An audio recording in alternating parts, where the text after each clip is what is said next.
everyone. Thank you for tuning in to Back History Podcast. I'm your host, Angela Buffington, and today I have a special guest. His name is Doug Stanwick, and he's the bass player for the Aquarius All-Star Band. Hi, Doug. I'm glad to have you here. Thank you.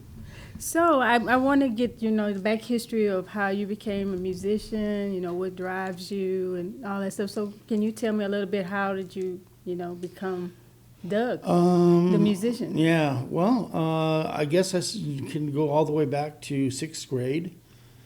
And I joined the school band playing trombone and did that all the way up until I graduated from high school and actually went to college playing trombone and studying music at the University of Texas, El Paso.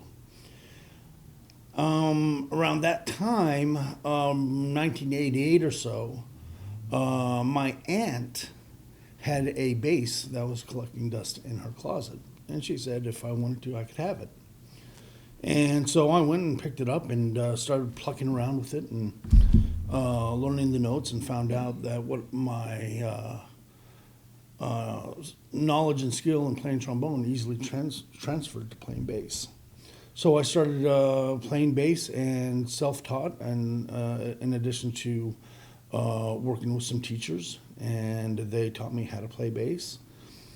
And from then on, it was whatever happened. I was playing in cover bands, playing in sessions, and basically have been doing that for 40 years now. And that's awesome. Yeah, and it, like I said, it's been years of originals and cover bands and everything in between. So what's your favorite genre of music? Or do you like it all? I like making noise. Okay, that's good. I mean, it could be music. At the same point in time, it could be taking samples that I hear on the internet and mixing them around, and manipulating sounds that I pick up or record. I just like seeing how different sounds can be manipulated to create new sounds and things that I haven't heard before. So I also know that you sing. So how did you get into singing? I mean, was it something you always wanted to do, or did you just fall into it? Well, that was a technique that I learned when I was in college. They actually had classes that focused on being able to sing pieces of music, because the philosophy is if you can sing it, you can play it.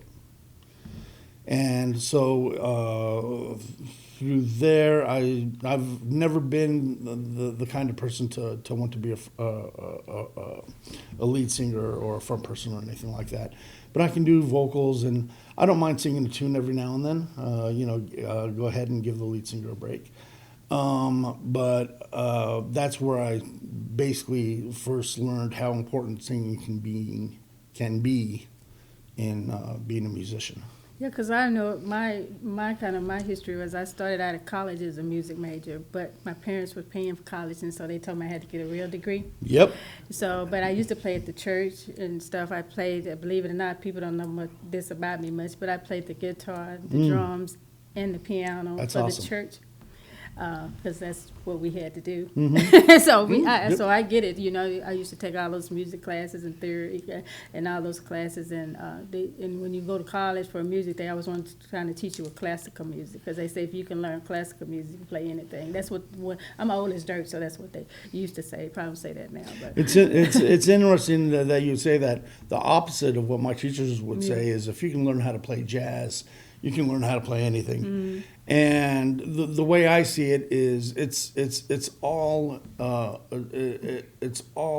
knowledge that can be added to create a more complete musician. I mean, there's little things you can hear that you can take from classical, you can take from jazz, you can take from rock, that will expand one's knowledge and one's ability to express and play music, and it's all good. I mean, in the end, it's all good. Yeah, because I remember people listening to me, what are you doing? Oh, I'm listening to chants today, and so I'm learning those. I was learning all these classical chants, and my friends like, are you crazy? What are you doing? Well, yeah, and I was talking with some of my band members, and we were talking about Middle Eastern music and Eastern European music and Greek music and all of these different types of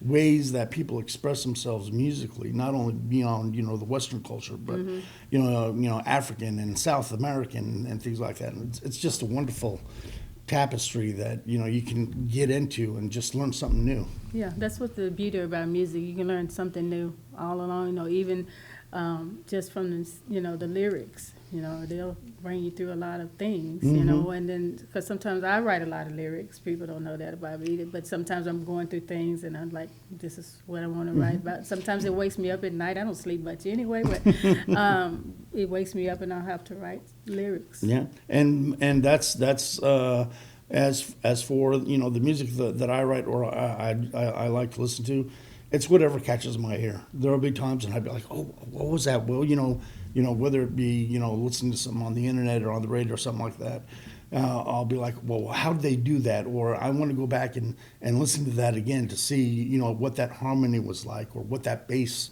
was like or something like that. So it just depends on what catches my ear. So tell me, how did you became a part of the Aquarius All-Star Band? Tell me about that journey. Well, let's see. I am currently, in addition to the Aquarius All-Stars, I have another project called No One You Know, which is mostly a studio band. Mm-hmm. That's in addition to the stuff that I write personally. And at the time, we were looking for a drummer, and we had put out a Craigslist ad looking for a drummer. And fortunately, she happened to answer it. And from then on, I think it was about for 3 years, we played together, and we played, various venues here around DFW. We were mostly doing some covers, but we also did originals. And that's how I met her. And then she decided that she wanted to do her own project, and she came and said, well, I'm going to need a bass player. And I'm like, sure, let's do it. Yeah. Let's make it happen. I mean, I knew her. We worked well together, as not only as fellow musicians, but as a rhythm section, as a bass player and a drummer. I mean, very important, for me at least, that I, be able to lock in on what the drummer is doing. And I find that it's very easy to do that with her. And so we've been playing together since then, for as long as the Aquarius has been in existence, I guess to say. Okay. It's your 10th-year anniversary this year is coming up. Mm-hmm. So wow. What are you going to do to celebrate it?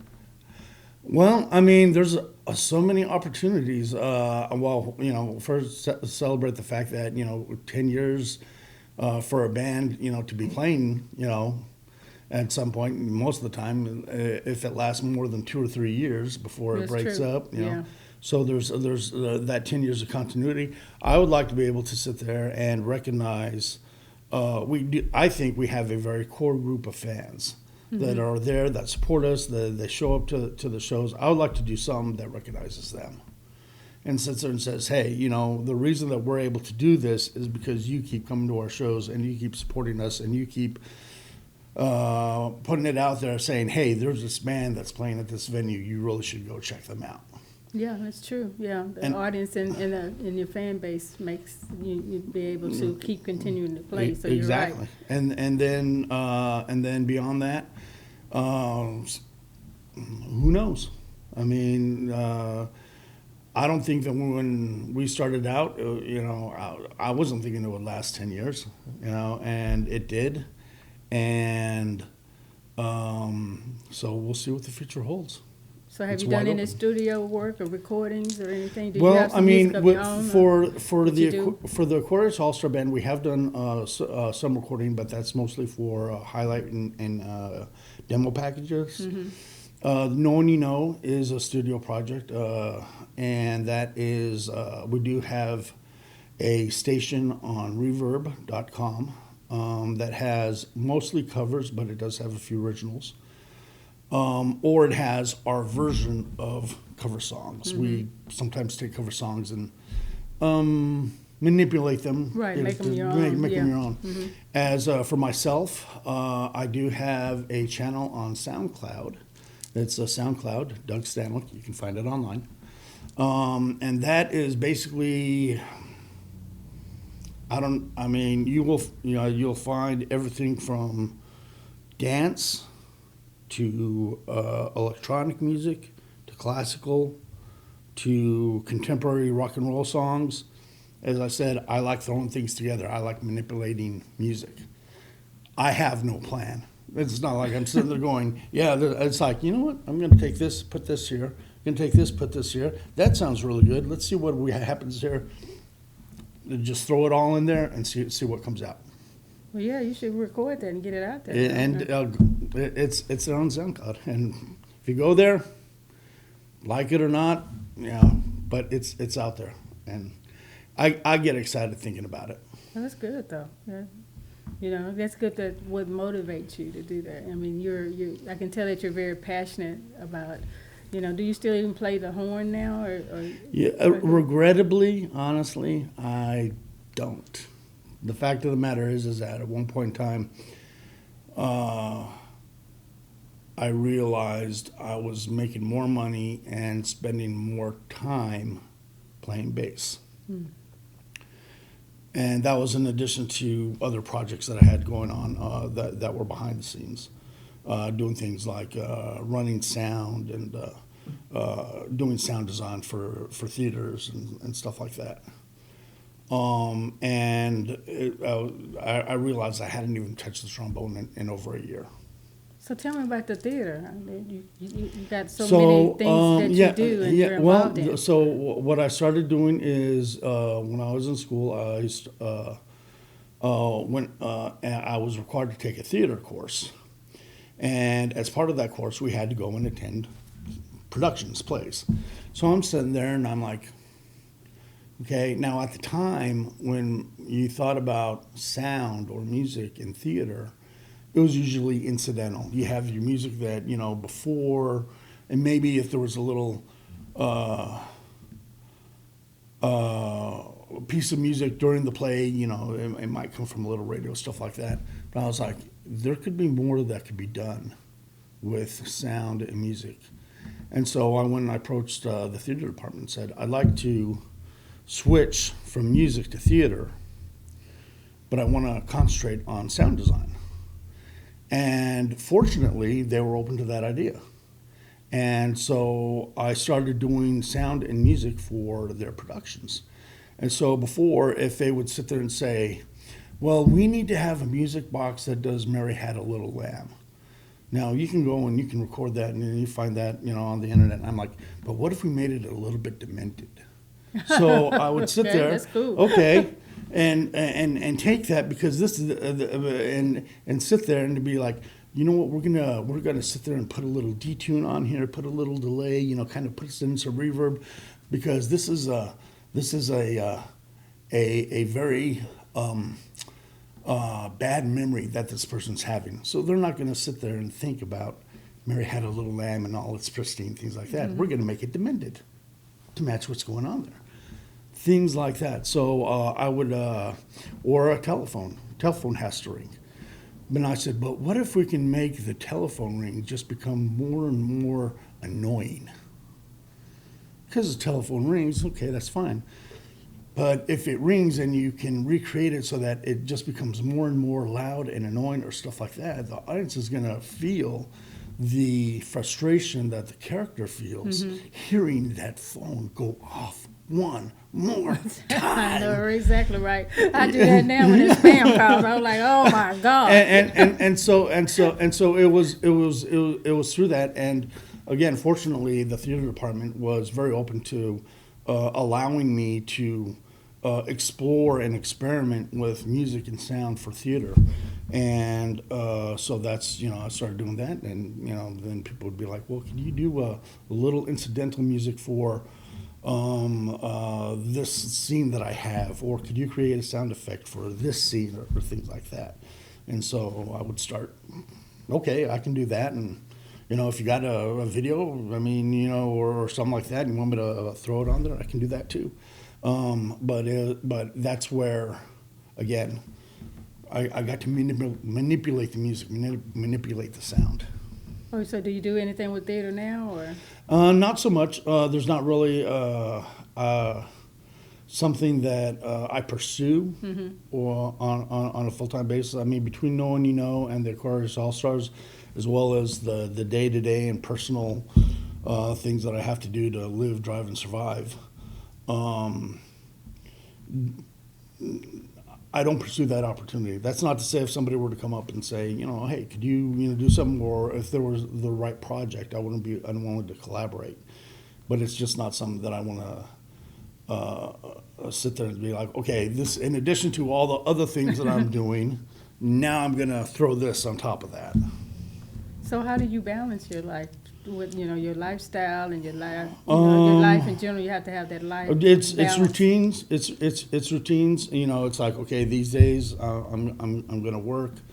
I have a calendar that I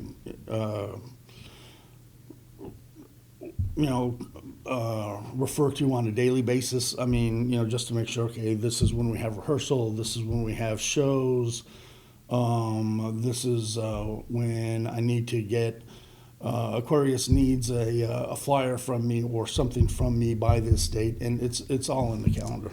Okay, so you do graphics as well, huh? I'd say I put together a little flyer. I mean, I'm not in any way, shape, or form, like an Adobe Photoshop or anything like that. But if you're looking, I can put together a basic little flyer that says, hey, we're playing here. Come check us out. Okay, well, that's the way you wear many hats. You are very, I fill in where I can, and so I'm not, I try to do the best, if there's something that needs to be done. I'm not going to say that it's the best or that it's the most polished or anything like that, but if need be, I can get the job done. Well, Doug, you got quite the resume there. Thank you. You can get a lot of stuff done. Thank you. So I'm super excited to have you for guest, and I've seen you around and with Aquarius and the All-Star Band, and now to know your story. I'm excited for this story to come out and for everybody to hear your story and how you became Doug Stanwick. And, so thank you so much for being on the show. Well, thank you for having me. It was awesome. Thank you. And thank you, everyone, for tuning in to Back History Podcast. We're super excited to have Doug Stanwick here. And we get to hear his backstory, how he became, who he is, a bad bass player that's playing all around town. And so we're just super excited that you tuned in, and we'll see you later. Hi, everyone. If you want to become a member of TrinityRiverBlues.org, you can do so by going to our website, which is TrinityRiverBlues.org. Or if you want to, if you would like to, you can come and become a member or volunteer also on our Facebook group page, which is Trinity River Blues Happenings. You can also inbox me, Angela, at TrinityRiverBlues.org. We're looking for volunteers, sponsorships. We would love to have you. We're doing blues in schools, and we're getting ready to start our North Texas Blues Challenge again this year. So if you can check us out on the website, that'll be up soon. So I want to thank our sponsors, that's bomb.com and Trinity River Blues Society.